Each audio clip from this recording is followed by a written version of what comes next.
Me and my husband have been together for almost 4 years. We dated for a year, engaged for a year and married for almost 2 years. We've had issues in the past, having to do with his drinking overindulgence. I would express my frustration every time he would get drunk, and he wouldn't see the big deal in it. He transitioned to only drinking on the weekends, but even then he would drink and was still an issue because he wouldn't know when to stop. And he's the kind of man to never bring up his own frustrations with me unless he's been drinking, so whenever he'd get drunk and I'd express my annoyance with him, it would turn into a huge argument about past things that he's held onto, about things that I do that upset him. We've never had issues with trust, and I honestly never thought that he would do this to me. At the end of summertime last year, we decided to move to a different state because the one we were living in we could not afford anymore. Before we moved, he talked about going to a different denomination of Christianity that we'd been going to. He grew up a Christian but not really going to church regularly until he met me. I grew up Pentecostal and have been going to church since I was a child. His family over the last 5 or so years have come to be Orthodox Christians, which he became very interested in. Before we moved, I told him I would try going to this church if this is something he wanted to try, but if I didn't like it, I don't want to be forced to go to this church. He said he wouldn't force me into anything, and that was that. So fast forward, we moved here and started going to that church. His drinking was still an issue, and even though I thought the church and everyone there was very kind, I just didn't feel right going there. I expressed that to him and he told me I should bring my concerns to the priest of the church. I haven't done that and I don't know if I will.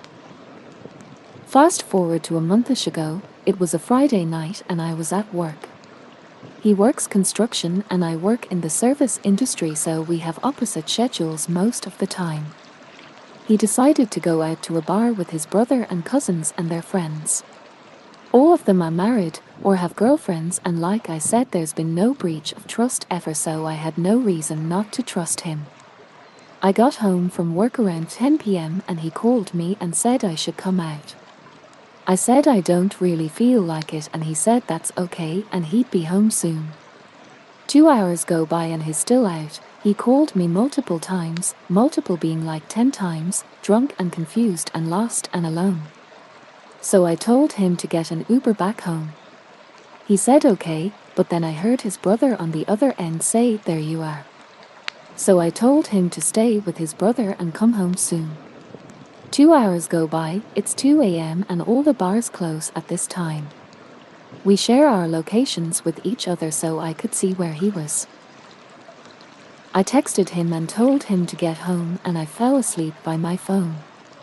I get a call from his brother saying that they lost him and they couldn't find him and they had left him downtown alone. So I call him again and I heard a woman on the other end laughing. He picks up and says hello, and I said, "Who is that?" And he said, "Just a friend." I said, "Don't lie to me, who is that?" He said, "There's no one here." Listen, silence, he blatantly lies. So I said, "Get home now. If you're not home in 20 minutes, I'm locking you out." He says okay. I watch his location start to move like 10 minutes later. We live like 15 minutes from where he was and it took him an hour to get home. I watched his location go into different neighborhoods and turn around, and he took the weirdest and longest way home. His location never stopped during those movements, so I don't even know if anything more than what I ended up seeing happened.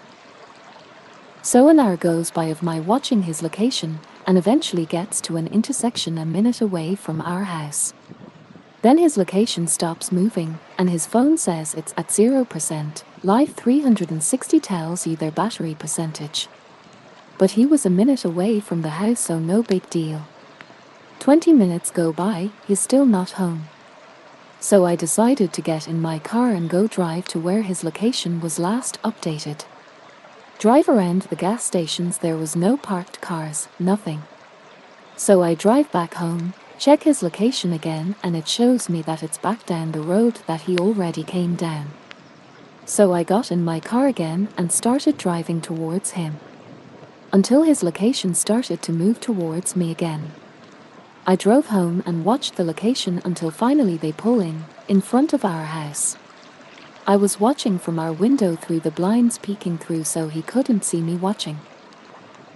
It was dark out so I could only see their silhouettes, but I watched as he leaned over to the driver's side that looked like they were kissing. He leaned back over after probably a minute or so of them kissing. I watched him turn the dome light on in the car and I could see them talking and smiling. He turns the light back off and leaned back over and kissed her again. Another minute of making out ensues and I finally stormed downstairs, threw on my jacket and walked out there. I opened the passenger door of the car where he was and they were still making out. He turned and looked at me, drunk out of his mind and unrecognizable. I looked at him and told him to stay the F away from me, to not come inside, and we're done. I looked at the girl and said, "You can take him to wherever you're going." I stormed back inside and locked all the doors, went upstairs and locked myself in the spare room. It was 4 in the morning at this point. I'm trying to call my friends and nobody will answer. I looked out my window and saw him standing in the front, the car gone now. Finally one of my friends answers, in bawling, and I told her he cheated on me. Downstairs I could hear the door being broken in and I heard him come inside. The door was fine, but he broke the trim of the door to get it open. I grabbed my purse, my coat and stayed on the phone with my friend. I went to walk out the door and he asked where I was going and I told him, "Away from you." He said, "No, stay, we're talking about this," and I said no. He tried to come near me and I told him to get away. I turned around and I asked him why, and his response was, "What do you do for me?" I laughed because I literally couldn't believe what he said. Then I walked out to my car and opened the door. I pressed the lock button when I opened it. He followed me and grabbed my door, not letting me close it. I said, "Let go," and he said, "Get inside now," and we just kept repeating the same things, getting louder and louder. Eventually I shoved him hard enough where he stumbled back and let go of the door, giving me enough time to close it. He tried to open it. Realizing it was locked, he hit my window and stormed inside.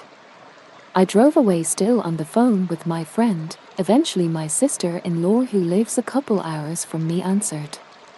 My friend that answered originally lives in the state we moved from. She said to go to my brother-in-law's house because he the closest to me, only like 20 minutes. Long story short, sister-in-law and her husband, my husband's brother, drive up from where they live. They went to go check on my husband before coming to me. When they walked in our house, he was passed out on the floor of our living room.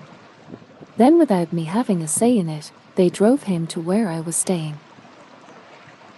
To make an already long story short, he basically said he feels alone and that I don't do enough for him. He feels like he does all the cooking and cleaning, etc., which I can admit that I could do better on that, but that's no excuse for what he did. And he feels alone emotionally because he doesn't share his true emotions with me unless he's been drinking. So how am I supposed to know he feels a certain way if he doesn't tell me out of fear of making me upset? Which we've had multiple conversations about this. I told him it doesn't matter if it makes me mad, he still needs to say something instead of letting it fester. Still nothing changes in the behavior. I packed a bag and stayed the night at his cousin's house because nothing came of the first conversation. He said he was done drinking completely. That first night I stayed at his cousin's, I drove over to our house to see if he kept the promise, and I walk in and there was an empty either 12 or 18 rack of beer. I can't remember which amount it was. I said, "You already broke my trust again," and I asked why he was drinking and he said, "Well, I didn't know you were coming home." I walked away laughing because I couldn't believe the excuse. I said that he should be begging on his knees for me not to leave him. I said how lucky he was to have me. I am the most loyal person you will ever meet. And I have had many men approach me wanting to ask me out, but I never thought for a second about doing anything like that because I am married. My friends bought me a ticket home the next day and I stayed there for a couple of days. I made the decision to stay and try to work on it because I love him so much. I told him he needs to quit drinking, which he has for almost a month now. No more nicotine. He needs to get on ADHD medication. He needs to get his license back. He got a DUI 2 weeks before split wedding, and we need to go to a different church. He also has surgery he needs to get done. He hasn't done any of these things for himself since we've been together, which now has taken some initiative and gotten appointments for most of these things. But since I've moved back in, I've been having to remind him just like before that he needs to get this stuff done. I feel like a mother to him sometimes. We have an appointment for marriage counseling next week. We had to fill out intake forms for it, and I read his, and he stated the only issues we have is trust because of his infidelity, even though we have a lot more issues than that. I am struggling with the thought of this happening again 10 years down the line, but then we have kids involved. I'm struggling with the fact that he might come to resent me because he wants to go to that church, but I don't want to. He said he'll go to a different church because he wants to save our marriage, which sounds like a very likely possibility of resentment arising in the future. I'm afraid that he will go right back to what he was doing before and making me nag him over and over about certain things. I know this is long and I don't know how subreddits work, so this could get taken down. I just don't know what to do anymore. I would love honest advice. I can answer any questions because I couldn't very well fit all our relationship fights or conversations in one post. Edit. Something important I should have definitely included: that he did apologize multiple times. Not the night it happened, but when his family brought him over to see me, he did apologize. He's the one that brought up counseling, if that makes any difference.